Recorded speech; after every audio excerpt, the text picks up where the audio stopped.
Long ago, in the lively town of Egba Market Square, where the sun always rose before the cocks crowed and the air smelled of roasted corn and gossip, there lived a man called Okoro Timekeeper.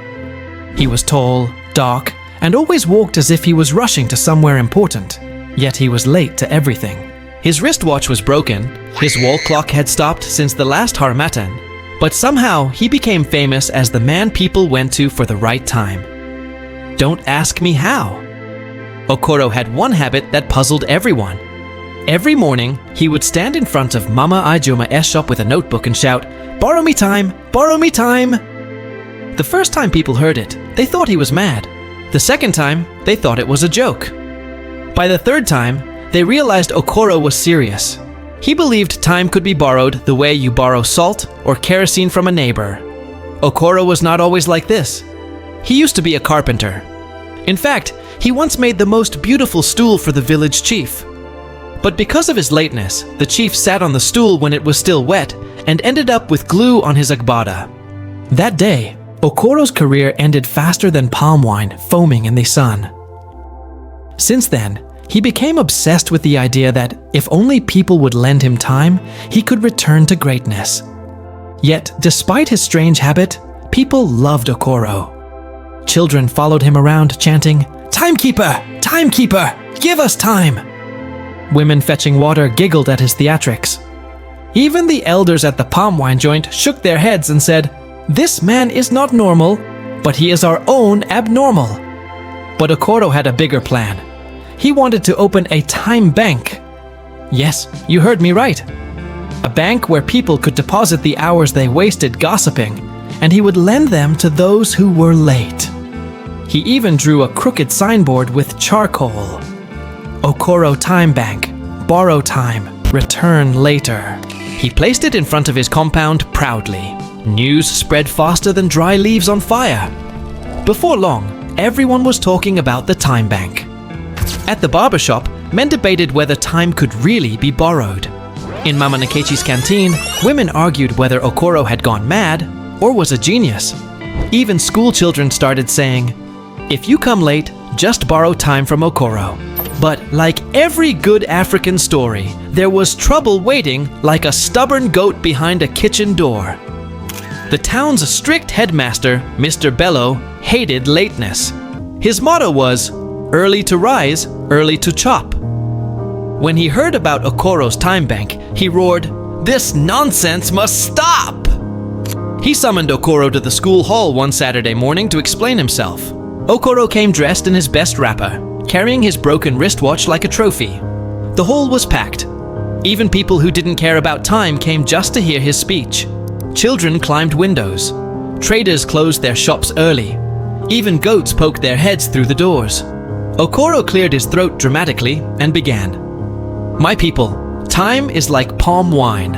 If you drink too fast, it will choke you. If you drink too slow, it will sour. But if you share it, everyone will be satisfied." The crowd burst into laughter. "I am here," he continued, "to build a future where no man is late, no woman is rushed, and no goat misses market day because of time." Some people clapped, others hissed. Mr. Bello banged his cane on the table. "Okoro, stop deceiving these people. You cannot borrow time. Time is time. It moves forward. It waits for no man." But Okoro smiled like a cat that saw milk. "Headmaster," he said, "if time waits for no man, why is the chief always late to his own meetings?" The hall erupted in laughter. That day, Okoro became a local celebrity. People started visiting his compound with jokes. "Okoro, lend me 2 hours to sleep." "Okoro, borrow me 30 minutes to cook beans." Some even left small coins in his empty time bank box, thinking maybe one day he would share real time. But while people were laughing, Okoro was working. He started writing stories about time. Short tales, long tales, funny tales about goats arriving late to church and masquerades running out of time during festivals. He uploaded them to a small YouTube channel he called Borrowed Time Stories. He recorded with an old phone balancing on 3 empty paint buckets. Slowly the videos spread. Mechanics played them in their shops. Children mimicked his voice while skipping ropes. Even market women quoted his punchlines like Bible verses. But just like Namdi in Oba Junction, Okoro had one big problem. His views were plenty, but his likes and comments were as scarce as Harmattan rain.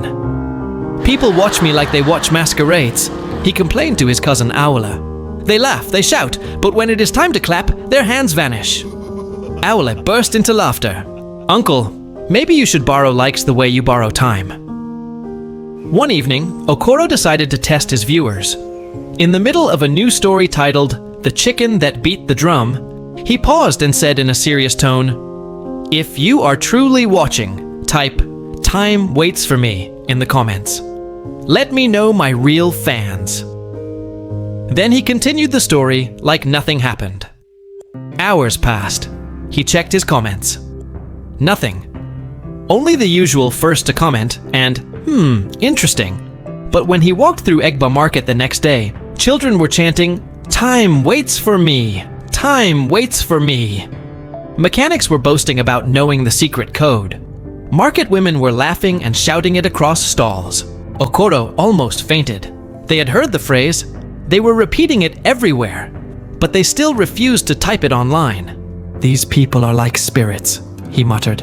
"They borrow my time, but won't return my support." Things continued like this until one fateful Saturday, when a white van with tinted windows rolled into Egba Market Square. Out came journalists from a famous TV station. They had heard of a strange man whose stories were shaking the whole region. They wanted to feature him. Okoro's heart pounded. This was his big break. He quickly wore his best shirt, sprayed his only perfume, and welcomed them into his compound. They smiled politely and said, "We've heard of your fame. But before we proceed, can we see your channel analytics?"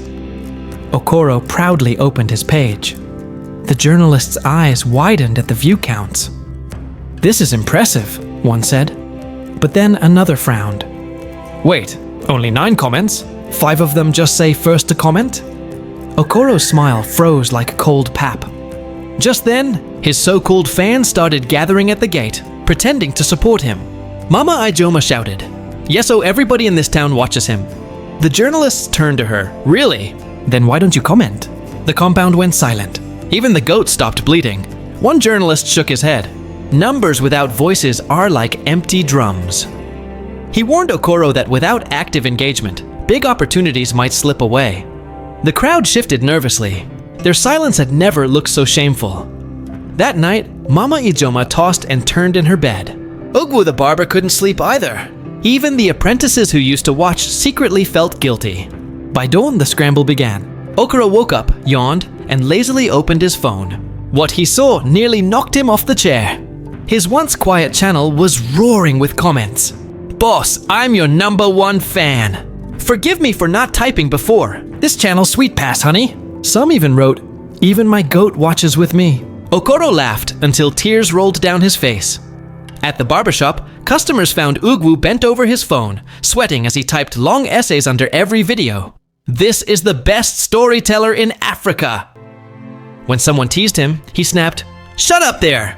I have always been loyal. You just didn't see it." Mama Ijoma bragged, "Check his channel now. My comment is #1.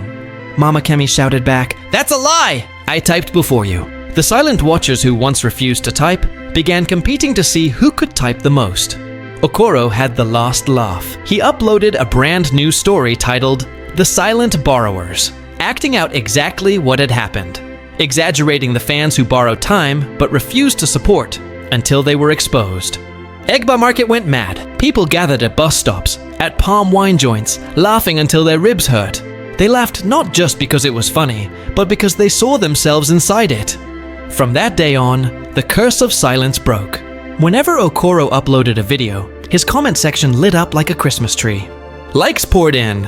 Emojis danced everywhere. And even those who still preferred gossiping offline typed something, even if it was just LAL or keep it up. Okoro became a symbol of persistence. He showed his people that supporting in secret is like cooking soup without salt.